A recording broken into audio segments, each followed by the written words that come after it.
Hi friends, అందరికీ good morning అండి. లేచారా? నేనైతే లేచినండి. లేచే వరకు అమ్మ అయితే ఆకులూపు చల్లింది. ఇక నేనైతే ఇలా సింపుల్గా వాకిట్లో ముగ్గేస్తున్నానండి. ముగ్గులు అయితే అస్సలు గుర్తుండట్లేవండి.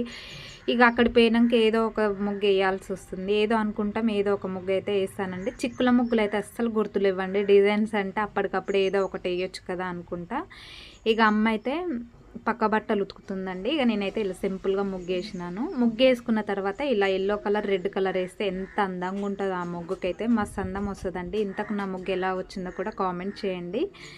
ఇక ప్రతిరోజు మన డే అయితే చాయ్ తోటే స్టార్ట్ అవుతుంది కదా. నేనైతే చాయ్ పెట్టుకొని ఇక చాయ్ అయితే తాగుతున్నానండి. అమ్మ అయితే పనికి వెళ్ళిపోయింది. ఇక నేనైతే ఇక ఇంట్లో ఉన్న పనులన్నీ నేనే చేసుకోవాలండి. అమ్మ పక్క బట్టలు ఉతికి ఆరేసి వెళ్ళిపోయింది. అవి అయితే మీకు చూపిస్తున్నా చూడండి. ఇక మబ్బుల పడుతుంది, ఏం ఆరుతాయో ఏమో తెలియదు, కానీ అమ్మ అయితే ఉతికి వెళ్ళిపోయింది. నేను ఎన్నడూ ఉతకనండి పక్క బట్టలు, అమ్మే ఉతుకుతుంది. ఎందుకంటే నాకు అవి లేవవు. ఇంకా ఉతికాయి అయితే కొన్ని ఉండే. నిన్న వచ్చేటప్పుడు అయితే కర్రీ ఏం లేదని గోకరకాయలు తీసుకొని వచ్చానండి. ఆ గోకరకాయలు అయితే ఇక చిక్కు తీసి ఉండాలి. ఓకేనా? బాయ్. వీడియో నచ్చితే చిన్న లైక్ అయితే ఇవ్వండి. Bye bye.